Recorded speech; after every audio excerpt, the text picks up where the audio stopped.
नमस्कार, आप देख रहे हैं माँ भारती स्टडी पॉइंट और मैं हूँ आपका सोनू सर। जैसे कि मैं इस वीडियो के माध्यम से आप तमाम 10वीं वर्ग के विद्यार्थी जो सन 2024 में परीक्षा देने वाले हैं मैट्रिक क्लास के, मैं आप सबके लिए सब्जेक्टिव में जो 50 नंबर के क्वेश्चन पूछे जाते हैं, हालांकि आपसे क्वेश्चन पूछा जाता है सब्जेक्टिव में पूरे 100 नंबर का, जिसमें आपको मात्र 50 नंबर देना होता है, 50 नंबर का जवाब देना होता है। तो मैं आप सबके लिए एक रामबाण गेस लेकर आया हूँ।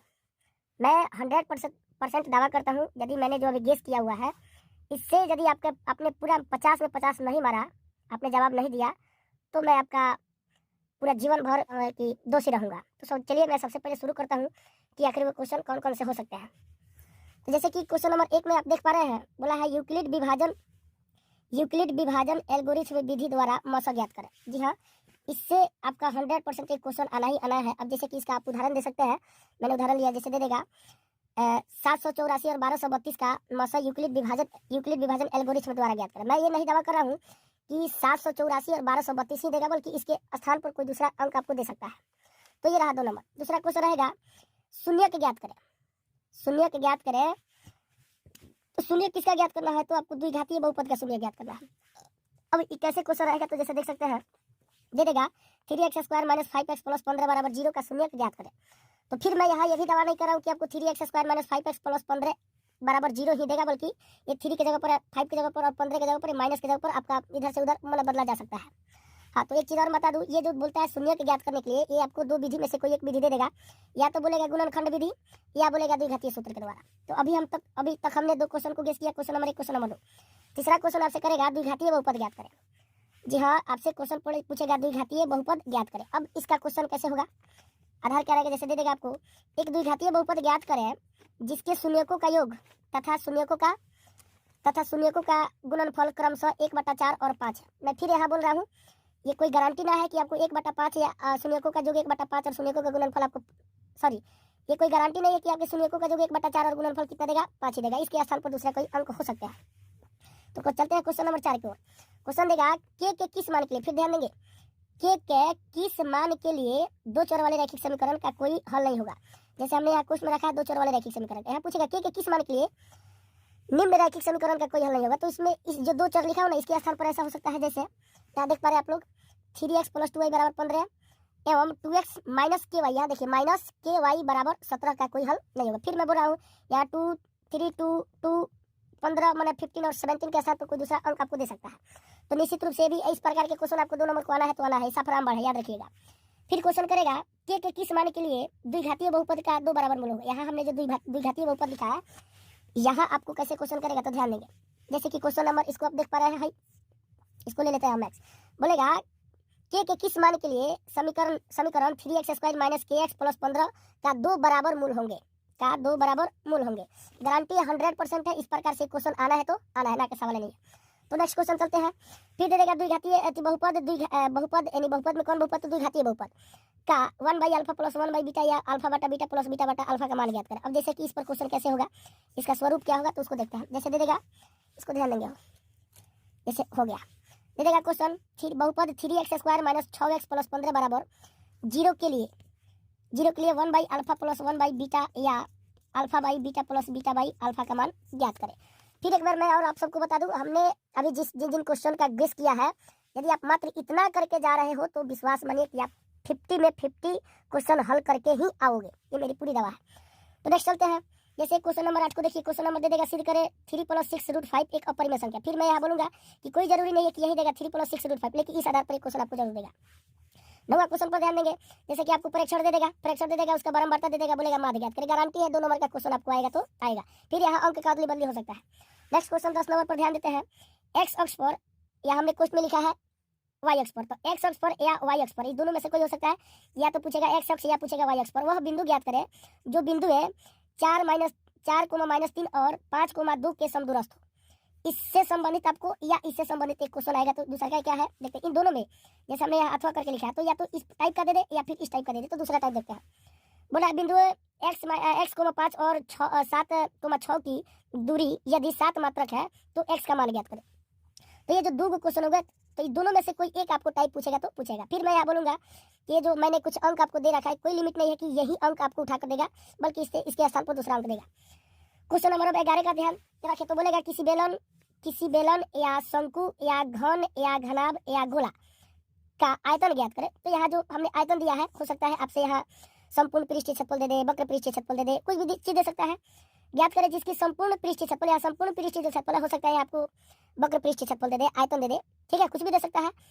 इतना है और ऊंचाई या त्रिज्या की ऊंचाई इतना है। मतलब कि कुछ ऐसा क्वेश्चन देगा ना आपको, जैसे उदाहरण के तौर पर आपको मैं यहाँ समझा दूं। निकालने का सूत्र आपका हो गया पाई आर स्क्वायर एच। तो क्वेश्चन में करेगा क्या कि उस बेलन का आपका संपूर्ण पृष्ठीय क्षेत्रफल दे देगा। जैसे मान लेते हैं संपूर्ण पृष्ठीय क्षेत्रफल हो गया, मान लेते हैं 67 cm स्क्वायर, ठीक है, और इसका दे देगा आपका ऊंचाई दे देगा, जैसे मान लेते हैं 20 cm। कितना cm? 20 cm। अब बोलेगा उस बेलन का क्या करें, आयतन निकाले। तो आयतन निकालने के लिए आपके पास आर और एच दोनों का होना जरूरी है।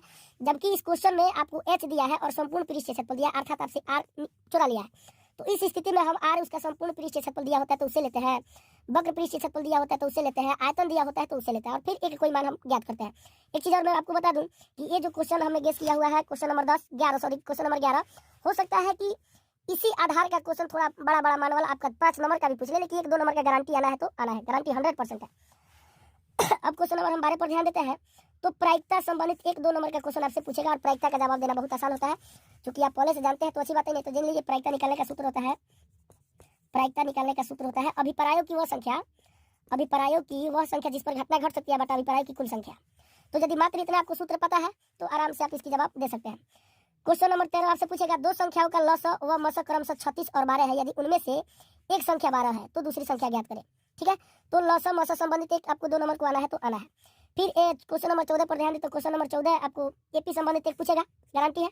क्वेश्चन नंबर 15 पर ध्यान दे तो बोलेगा इसको आप साफ 100 पर VVI, आप इसको जितना VVI मानना चाहो, जितना VVI मानना चाहो उतना VVI मान लो, ये आपको पूछेगा तो पूछेगा ही। क्वेश्चन दिया है एक त्रिभुज ABC की भुजा BC पर, एक त्रिभुज ABC की भुजा BC पर एक बिंदु D इस प्रकार स्थित है कि कोण ADC बराबर कोण BAC है। तो सिद्ध करें CA का स्क्वायर बराबर CB गुना CD। यदि आप देखना चाहो तो ये क्वेश्चन होगा आपको प्रश्नावली 6.3 का, शायद क्वेश्चन नंबर 12 या क्वेश्चन नंबर 15 आपका ऐसा होना चाहिए। ये आपको पूछेगा तो पूछेगा, देख लीजिएगा कि आपका एक्सरसाइज में कहा। तो ये रहा आपका कितना 15 को हमने 2 नंबरिया बताया। जैसे कि आपसे 2 नंबरिया पूछता है 30 गो में आपको जवाब देना होता है 15 को, तो इसको कर लीजिएगा। और फिर कुछ और गेस किया हूँ 2 नंबरिया का, जैसे कि ये हो जाएगा आपका प्रश्नावली 8.5 का, सॉरी 8.4 के क्वेश्चन नंबर 5 का क्वेश्चन नंबर 1। इसमें से हमने यहाँ 2 नंबरियाओं में पूछे जाने वाले 4-5 क्वेश्चन गेस किए हैं। फिर यहाँ मैं बोलता हूँ 100% मेरा दावा है कि इन्हीं 5 प्रश्नों में आपसे कोई एक प्रश्न पूछा जाएगा। फिर एक बार सुन लीजिए कि इन्हीं 5 प्रश्नों में से कोई एक प्रश्न आपको 2 नंबर को पूछा जाएगा तो पूछा जाएगा। यदि आप चाहे तो इस 5 प्रश्नों को आप स्क्रीनशॉट लेकर आप इसको नोट कर सकते हैं। अब रहा ये तो हो गया 2 नंबरियाओं का झंझट दो, चूंकि 30 क्वेश्चन में आपको मात्र 15 जवाब देना है और हमने यहाँ आपको 16 क्वेश्चन गेस करके दिया हुआ है। तो मात्र इनमें से इसी प्रकार के क्वेश्चन करके जाना और आपका 2 नंबरिया पूरा क्लियर हो जाएगा। अब चलते हैं 5 नंबर की ओर। जैसे कि हम सभी को जानते हैं कि 5 नंबरिया पूछता है 8 आपसे क्वेश्चन, तो इस 8 5 नंबरिया में आपको मात्र 4 ही जवाब देना होता है। और हमने यहाँ क्वेश्चन गेस किया 5 नंबरिया में, देख लीजिए 1 2 3 4 5, इस 5 प्रकार को ही आप करके जाइएगा, उसमें आपका 20 नंबर, अर्थात बोले तो 4-5 नंबरिया आप 100% डील करके आइएगा तो आइएगा। तो चलिए अब शुरू करते हैं। आखिर कौन कौन से क्वेश्चन होते हैं तो सभी को जानते हैं। ग्राफ, एक ग्राफ 5 नंबर का देता है। नेक्स्ट क्वेश्चन बोलेगा किसी त्रिभुज के समरूप त्रिभुज का रचना करना होगा या किसी वृत्त पर 2 स्पर्श रेखाओं की रचना करना होगा, अर्थात एक रचना से 5 नंबर आपको आएगा तो आएगा। उसके बाद हो गया क्वेश्चन नंबर 3 5 नंबरिया में माध्य माध्यक या बहुलक। जी हाँ, माध्य माध्यक या बहुलक, कोई ऐसा प्रेक्षण दे देगा, जैसे प्रेक्षण को देख लीजिए जो है यहाँ तो बहुत छोटा मान दिया है, उसमें आपको देगा जब 5 नंबरिया देगा तो उसमें एक वर्ग अंतराल आपको निश्चित होना है। और ये 7 3 जो संख्या छोटी संख्या देख रहे हैं आप, इनके जगह पर बड़े संख्या पाओगे और उन्हीं को दे देगा। बोलेगा या तो माध्य ज्ञात करें, ना तो माध्यक ज्ञात करें, ना तो बहुलक ज्ञात करें। एक आपसे 5 नंबर पूछना है तो पूछना है। अब चलते हैं, अब एक त्रिकोणमिति से भी क्वेश्चन करेगा, जैसे हमने आगे किया हुआ है प्रश्नावली 8.4 आप देख पा रहे हैं। प्रश्नावली 8.4 का क्वेश्चन नंबर 5 का क्वेश्चन 3 या 5 या 9, बस आप मात्र इन्हीं 3 क्वेश्चनों को देख लेना। जी हाँ, क्योंकि इन्हीं 3 क्वेश्चनों में से आपसे कोई एक 100% 5 नंबर का आएगा तो आएगा, उसको आना पड़ेगा। तो अभी तक 5 नंबरिया में हमने 4 हो गया, 1 2 3 और 1 4। और एक चीज और आता है, ये जो प्रमेय वाला बात है, तो हालांकि देखिए 2018 2017 2018 19 तक तो दोनों सीटिंग में से आपको प्रमेय में से कोई प्रमेय दे देता था सिद्ध करने के लिए, लेकिन यहाँ आजकल देखने को मिलता है कि 2 सीटिंग में से किसी एक ही सीटिंग में ही कोई प्रमेय पूछा हो। तो इसका तो कोई आता पता नहीं कि किस सीटिंग में प्रमेय पूछ दे आपसे। इसलिए मैं बोलूँगा कि आप आपका किस सीटिंग में पड़ेगा कोई गारंटी नहीं है। तो इसलिए मैं बोलूँगा कि आप इस क्वेश्चन को करके जाना। जैसे कि प्रमेय में थेल्स प्रमेय के विलोम, यहाँ पाइथागोरस प्रमेय, समरूपता के एस की कसौटी आप देख पा रहे हैं, समरूपता की एस की कसौटी या समरूपता के ए की कसौटी।